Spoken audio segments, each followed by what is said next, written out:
Doctor Mrinal কান্তি চক্রবর্তী মহাশয় এবং বহরমপুর নজরুল কমিটির সম্পাদক সম্মাননীয় আবুল কালাম মহাশয়। আমি প্রথমেই বহরমপুর রবীন্দ্র মেলার সম্পাদক, মাফ করবেন, বহরমপুর রবীন্দ্র মেলার সভাপতি সম্মাননীয় মৃণাল কান্তি চক্রবর্তী মহাশয়কে শুভেচ্ছা বার্তা জানানোর জন্য অনুরোধ জানাবো। ডক্টর মৃণাল কান্তি চক্রবর্তী মহাশয় এই অনুষ্ঠান এবং এই কর্মকাণ্ড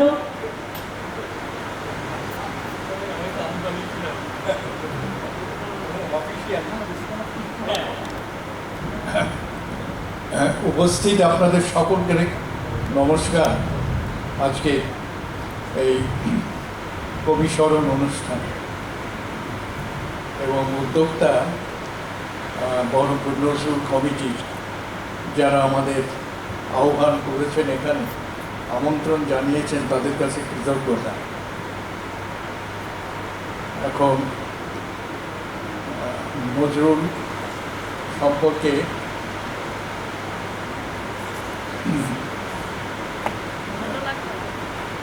কি বলা যাবে অতি সংক্ষেপে কিছু বললে, নজরুল মানে গোটা নজরুলই হচ্ছে কিন্তু একটা আবেগ। তার চলাফেরা, তার গান, কবিতা এবং তিনি নির্বাক হওয়ার পরে তাকে নিয়ে আমরা যখন এই অনুষ্ঠান করি, স্মরণ করি, আমাদেরও দেখা যায় যে নজরুলকে ঘিরে বুদ্ধির চর্চা যতটা, তার থেকে অনেক বেশি সেখানে আবেগ উদ্বেলিত হয় নজরুলকে ঘিরে। এবং আমার নজরুল বিষয়ে অনেক দিক আছে যে দিক অনালোচিত থেকেছে, গবেষকরাও সেইভাবে নজর দেননি। এবং প্রথম যদি ধরা যায় ভাষা, আরবি, উর্দু, ফার্সি, সংস্কৃত, ইংরেজি সব মিলিয়ে এবং বিভিন্ন বিশ্বাসের যে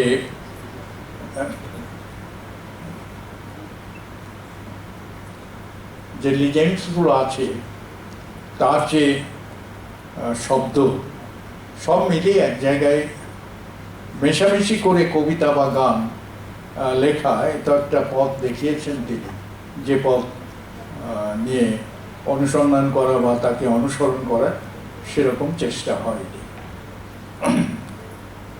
দ্বিতীয় আরেকটি হচ্ছে যে করাচি থেকে আসলেন প্রথম বিশ্বযুদ্ধ থেমে যাওয়ার পরে, কত বয়স, 20-21 হবে। তার মধ্যে এত পড়াশুনো করলেন কি করে? যে দৃষ্টিভঙ্গি, আদর্শগত দৃষ্টিভঙ্গি নিয়ে যে আসলেন এবং তাকে কবিতার মাধ্যমে, গানের মাধ্যমে সেই আদর্শকে প্রচার করছেন। এত পড়াশুনোটা উনি কখন করলেন এবং কি কি পড়লেন, কোথায় পড়লেন, কার কাছে পড়লেন, এ নিয়েও বোধহয় সেইভাবে, হাসান সাহেব, এটা নিয়েও বোধহয় সেইভাবে কোনো অনুসন্ধান হয়নি যে কার কাছে পড়লেন। কিন্তু পড়াশোনা করেছেন প্রচুর, সেগুলো বোঝা যাচ্ছে। হ্যাঁ, তা সেই করাচি থাকার সময় তখন মস্কোর সাথে একটা গোপন যোগাযোগ ছিল। সেনানিবাসে স্মাগেলড হয়ে আসতো পত্রপত্রিকা, সেগুলো পড়তেন সব। আমার লাগে একটা বিষয় জানাতে ইচ্ছা করে, যে বিদ্রোহী কবিতাটি যখন লিখলেন, আজ থেকে 103 বছর আগে বোধ হয়, হ্যাঁ হ্যাঁ হ্যাঁ, তো এই কবিতাটি পড়লেন বিনয় কুমার সরকার, তখন তিনি জার্মানিতে,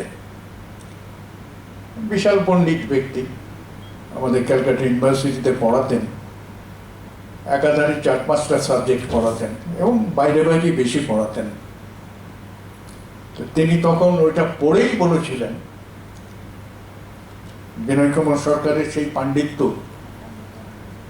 উচ্চতা থেকে তিনি বলেছিলেন যে এ এক বাপের বেটা, এ বাঙালিকে একটা একটা কিছু দিয়ে যাবে, বাপকা বেটা। এবং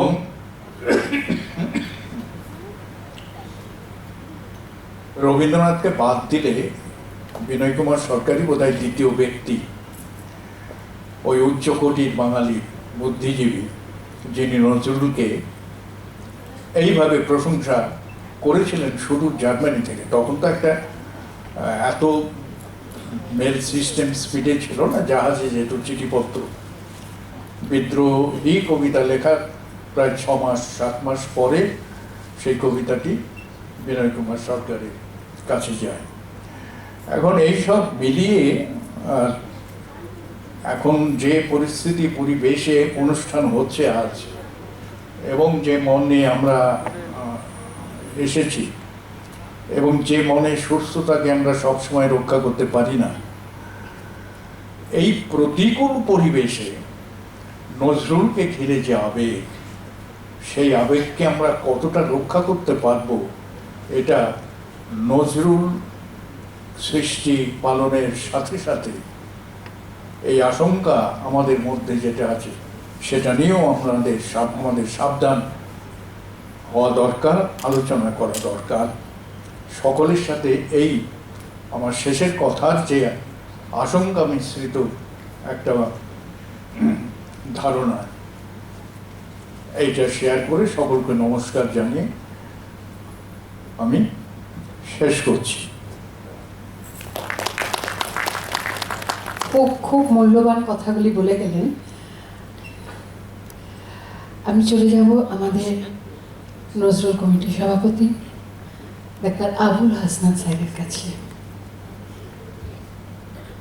আচ্ছা আচ্ছা, আমরা প্রথমে আচ্ছা, বহরমপুর নজরুল কমিটির একদম সম্পাদক মাননীয় আবুল কালাম মহাশয়ের কাছে কিছু কথা শুনে নেব, তারপরে আমরা স্যারের কাছে আসছি।